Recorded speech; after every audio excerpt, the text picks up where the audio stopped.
শাহী। এখন শুনবেন স্থানীয় সংবাদ। আসসালামু আলাইকুম। বাংলাদেশ বেতার রাজশাহী স্থানীয় সংবাদ পড়ছি দেবশ্রী মণ্ডল।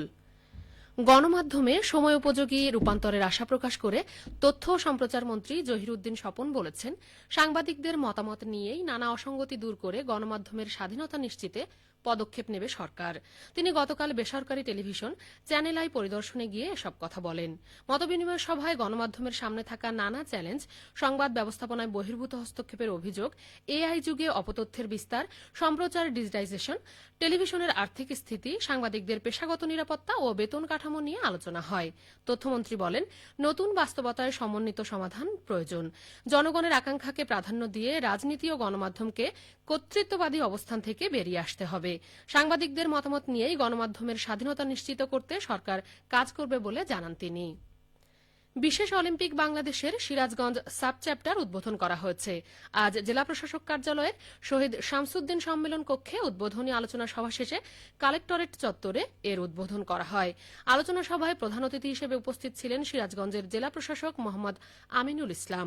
অনুষ্ঠানে বিশেষ অতিথি হিসেবে উপস্থিত ছিলেন অতিরিক্ত জেলা প্রশাসক সার্বিক গণপতি রায়, স্পেশাল অলিম্পিক বাংলাদেশের জাতীয় পরিচালক ফোরকানুল ইসলাম ও জেলা সমাজ সেবা অধিদপ্তরের উপপরিচালক হাবিবুর রহমান। নওগাঁ জেলায় চলতি মৌসুমে ৩০,৫০০ হেক্টর জমিতে আমবাগান রয়েছে। ইতোমধ্যেই গাছে মুকুলের সমারোহ দেখা দিয়েছে, ফলে সবখানেই আমের মুকুলের মিষ্টি ঘ্রাণ ছড়িয়ে পড়েছে। জেলা কৃষি সম্প্রসারণ অধিদপ্তরের তথ্যমতে গত বছরের তুলনায় চলতি মৌসুমে ২০০ হেক্টর জমির বাগানে বেশি চাষ হচ্ছে। উৎপাদন লক্ষ্যমাত্রা ৪,৫০,০০০ মেট্রিক টন। সাপাহার ও পোরশা উপজেলায় প্রায় ২০,০০০ হেক্টর বাগানে আম্রপালি, বাড়িফোর, গৌরমতি এবং বদলগাছি ও মহাদেবপুর উপজেলায় ৭,০০০ হেক্টর জমিতে নাকফজলি ও অন্যান্য আমের গাছ রয়েছে। জেলা কৃষি সম্প্রসারণ অধিদপ্তরের উপপরিচালক হুমায়রা মণ্ডল বলেন, আবহাওয়া অনুকূলে থাকায় চলতি মৌসুমে প্রায় প্রতিটি গাছেই মুকুল এসেছে।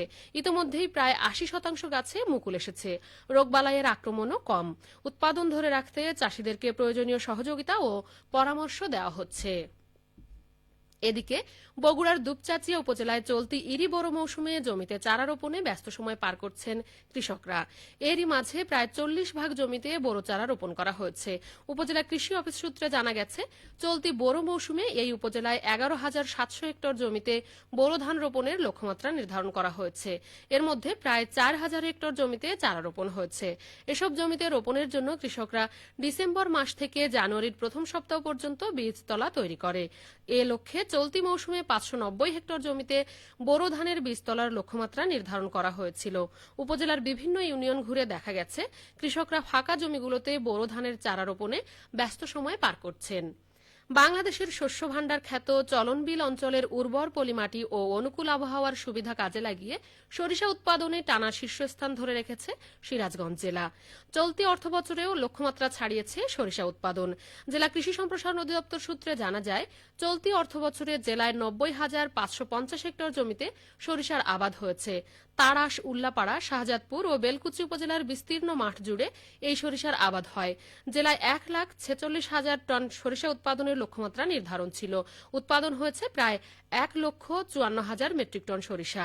পাশাপাশি চলতি মৌসুমে ২৫৮টি প্রতিষ্ঠানের মাধ্যমে ৪,০৪,০০০ কেজি মধু সংগ্রহ করা হয়েছে, যার বাজার মূল্য প্রায় ১৪ কোটি টাকা। সিরাজগঞ্জ জেলা কৃষি সম্প্রসারণ অধিদপ্তরের উপপরিচালক এ.কে.এম. মঞ্জুরে মাওলা বলেন, উন্নত জাত ও প্রকল্প ভিত্তিক কারিগরি সহায়তার মাধ্যমে সরিষা উৎপাদন আরও বাড়ানোর উদ্যোগ নেওয়া হয়েছে।